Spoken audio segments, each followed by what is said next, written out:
Bismillah, alhamdulillah, wassalatu wassalamu ala rasulillah wa ala alihi wa ashabihi wa man walah wa la hawla wa la quwwata illa billahi wa ba'd. Assalamualaikum warahmatullahi wabarakatuh. Ikhwatal iman, a'azzakumullahu jami'an. Semoga antum semua dalam kondisi sehat walafiat dan selalu dalam penjagaan Allah Subhanahu wa taala. Ikhwah, a'azzakumullahu jami'an, pada kesempatan kali ini melalui rekaman ini kita akan bersama-sama memurajaah materi yang telah kita ambil pada kesempatan yang telah lalu, di mana pada kesempatan yang telah lalu kita telah menyelesaikan pembahasan tentang al-qasr, al-fasl wal-wasl. Kemudian ada al-ijaz, wal-itnab, wal-musawat. Kemudian yang terakhir di situ ada al-muhassanat, al-lafziyah. Ikhwatal iman, a'azzakumullahu jami'an. Yang pertama terkait dengan al-qasr, di mana telah disampaikan bahwa al-qasru huwa takhsisu amrin bi akhar bi tariqin makhsus, ay bi an naj'al asy-syai' makhsusan bi syai'in akhar wa yakunu dhalika bi tariqin makhsus. Bima'na madha? Bima'na idza lam yakun bi hadha at-tariq al-makhsus fala yakunu qasran, lianna al-asl fil kalami lil haqiqah, ay la yujad fil kalami qasrun illa idza kana al mutakallim ya'ti bi tariqin makhsusin li hadha al qasr. Wa takallamna kadzalika bi anna turuq al qasri al masyhurah arba', bahwa cara atau metodologi yang digunakan oleh para al-balaghiyun di dalam membuat kalimat sempurna yang di dalamnya ada qasr itu ada 4 metodologi atau ada 4 cara. Yang pertama, al-awwal an-nafyu wal istitsna. An-nafyu wal istitsna. Watsani yakunu bi innama. Watsalits yakunu bil atfi bila aw bal aw lakin. والرابع تقديم ما حقه التأخير. فطبعا كما عرفنا كذلك أن القصر أو أن في القصر مقصور ومقصور عليه. Ya. Jadi di dalam pembentukan qasr itu mesti ada yang namanya maksur dan maksur alaih. Nah, untuk maksur dan maksur alaih di dalam 4 metodologi tadi, maka kita tidak perlu menebak-nebak ada di mana, karena para balaghiyun telah menetapkan di setiap metodologi fi kulli tariqin mawaqi' lil maksur wa maksur alaih. Jadi ada tempat khusus, ya, letaknya di mana, ya, untuk maksur dan maksur alaih di setiap tariq, di setiap metodologi. Yang pertama terkait dengan an-nafyu wal istitsna. Ketika kita menggunakan metodologi an-nafyu wal istitsna, maka akan jelas di situ al-maksur alaihi ma ba'da adatil istitsna. Maksur alaih itu letaknya setelah adat al-istitsna. Ya. Adapun ketika metodenya menggunakan innama, fa yakunu al-maksur alaihi muakhkharan wujuban. Ya, letaknya itu mesti di akhir, ya, selalu diakhirkan. Adapun al-'atfu bila au bal au lakin, ya, ketika kita menggunakan metodologi 'athaf, ya, yang di situ menggunakan la atau bal atau lakin, Maka di sini ada perincian di mana disebutkan fa in kanal atfu bila, kalau atofnya itu menggunakan la, maka maksur alaihnya muqabilan lima ba'daha. Maksur alaihnya itu adalah kata yang menjadi pasangan. Pasangan ini bisa persamaan kata atau lawan kata begitu ya. Namun tepatnya di sini menjadi lawan kata. Ya. Nah, kembali kepada atof dengan la, maka maksur alaihnya ini adalah kata yang menjadi lawan dari kata lainnya yang letaknya setelah la. Contoh ya, kita contohkan. Al-ardu mutaharrikatun la thabitatun. Nah, kita perhatikan di situ ada setelah harfula, setelah la itu ada thabitah, kata thabitah. Nah, thabitah ini mempunyai lawan kata sebelumnya yaitu mutaharrikah.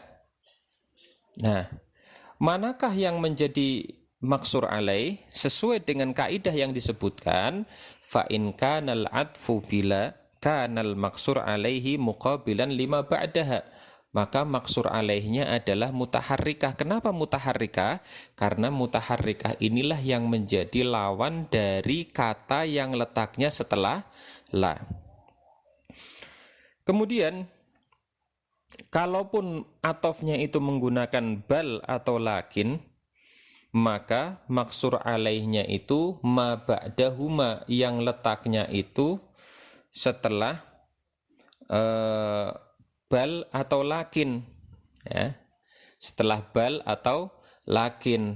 Ya, kalau menggunakan atof dengan la, maka bisa dipastikan itu letaknya sebelum la.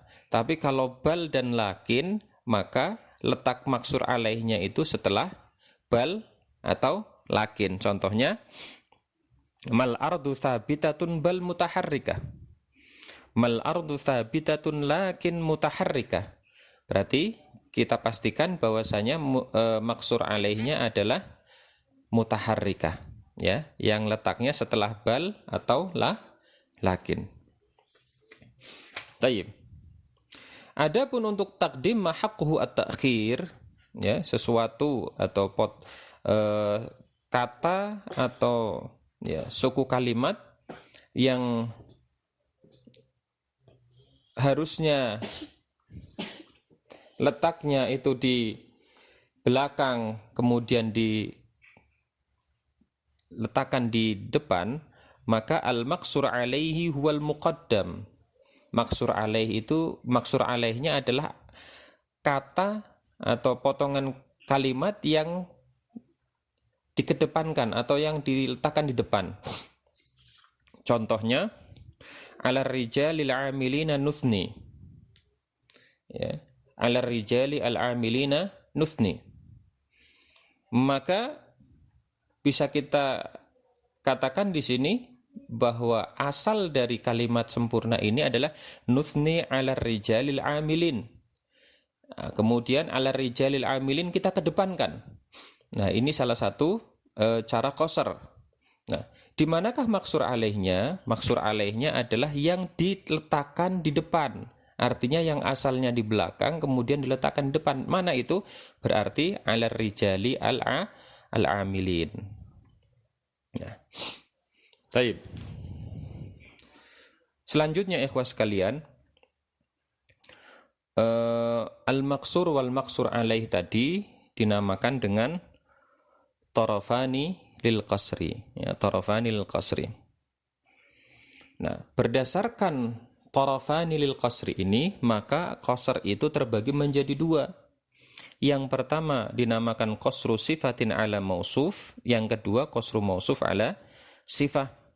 Ya, qasru sifah ala mausuf, dan yang kedua qasru mausuf ala sifah. Nah, Pokoknya cara membedakannya adalah ketika kita katakan itu adalah qasru sifah ala mausuf, maka maksur alaihnya itu adalah mausuf.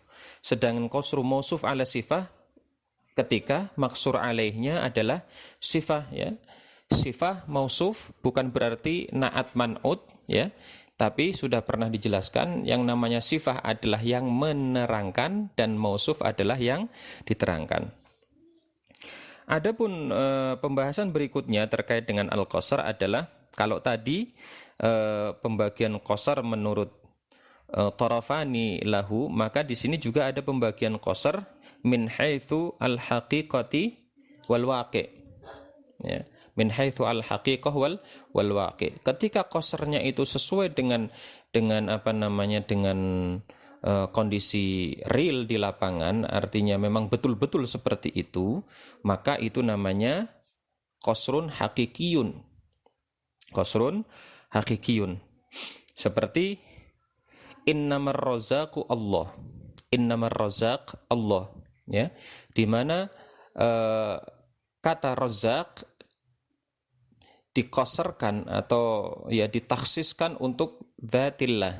Nah, ini merupakan qasar hakiki karena memang tidak ada razaq selain Allah. Nah, juga seperti contoh la yurwi misra minal anhari illa nil. Ya, la yurwi misra minal anhari illa nil. Ini juga merupakan qasrun hakiki.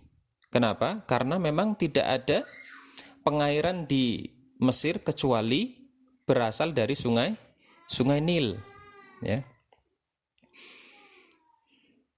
Kemudian untuk qasar idhofi adalah yang mana qasarnya itu tidak sesuai dengan kenyataan. Artinya tidak sesuai dengan kenyataan adalah memang ada kekhususan yang dimiliki oleh al-maksur, ya. Akan tetapi itu berdasarkan untuk sesuatu yang tidak melekat, ya, tidak melekat, hanya dia saja yang memiliki itu, ya. Di mana dikatakan adalah idhafi wa huwa ma kana al-ikhtisasu fihi bihasabil idhafati ila syai'in muayyan. Jadi dikatakan taksisnya di situ ketika dilihat dari sesuatu yang lainnya saja, ya, atau sesuatu yang khusus yang lainnya, tidak keseluruhan, ya. Berbeda dengan innamar razaq Allah, memang tidak ada ar-razaq selain Allah, dan la yurwi misra minal anhari ilan nil memang tidak ada, ya. Jadi secara keseluruhan memang pengairan di Mesir itu berasal dari sungai Nil. Nah, contoh untuk qasar idhofi kita lihat di sini innama hasanun suja. Innama hasanun suja.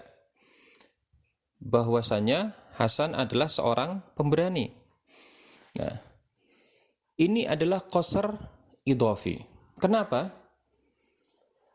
Karena ketika timbul pertanyaan, apakah hanya Hasan, apakah hanya berani saja yang menjadi sifat Hasan?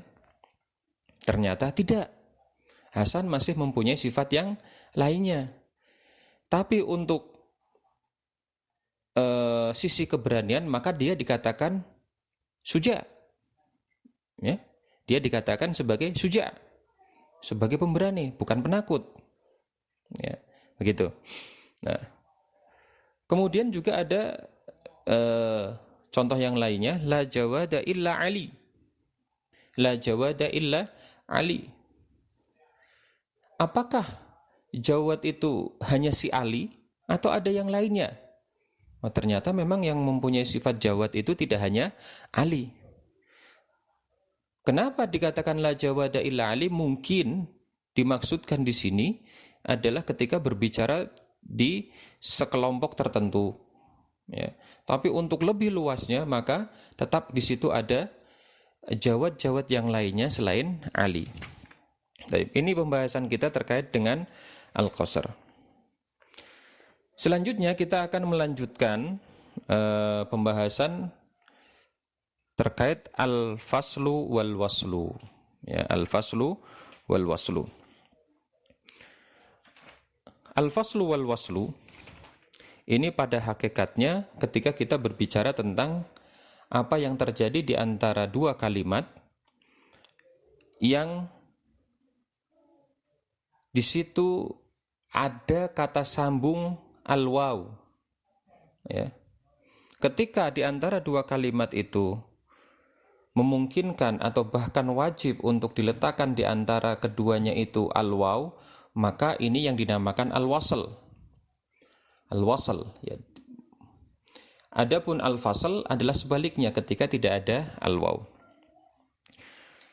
Sementara para ulama ilmu balaghah menyebutkan bahwa masing-masing dari al-faslu wal waslu itu mempunyai kondisi-kondisi tertentu yang memang mengharuskan adanya al-fasl dan al-wasl.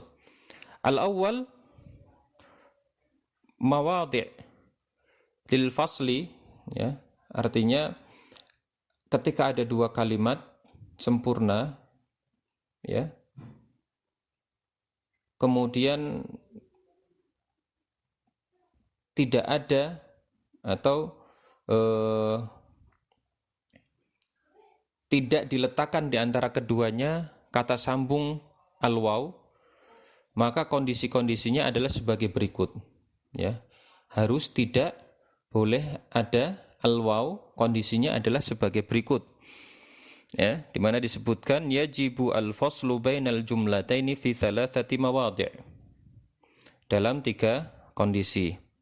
Yang pertama, an yakuna bainahuma ittihadun tam. Ya. Ketika ya ada kesamaan, ya, kesatuan yang sempurna di antara kedua kalimat. Yang kedua, an yakuna bainahuma tabayun tam. Tidak ada kesatuan, tidak ada kesamaan, ya, di antara dua kalimat. Kemudian yang ketiga, antakuna tsaniyatu jawaban an su'alin yufhamu minal ula. Ya. Kondisi yang juga wajib tidak adanya wasl, tidak adanya al-wawu bainal jumlataini adalah ketika di dalam kalimat sempurna yang kedua, ya, kalimat sempurna yang kedua merupakan jawaban yang pertanyaannya itu timbul dari kalimat sempurna yang pertama. Nah, dalam 3 kondisi ini, maka wajib tidak diletakkan di antara 2 kalimat sempurna yang bersamaan itu tadi, ya, adanya atau diletakkan al-wawu di antara keduanya. Jadi tidak boleh, ya, dari 3 ini, an yakuna bainal jumlataini ittihadun tam, an yakuna bainal jumlataini tabayun tam, an takuna tsaniyatu jawaban an su'alin yufhamu minal ula. Maka dalam 3 kondisi ini tidak boleh ada wasl, tapi wajib fasl, wajib dipisah. Tidak boleh ada peletakan huruf sambung yaitu al-wawu. Taib, ini mungkin rekaman yang pertama. Nanti kita akan lanjutkan pembahasan berikutnya di rekaman yang kedua. Jazakumullahu khairan. Barakallahu fikum. Subhanakallahumma bihamdika asyhadu an la ilaha illa anta astaghfiruka wa atubu ilaik. Assalamualaikum warahmatullahi wabarakatuh.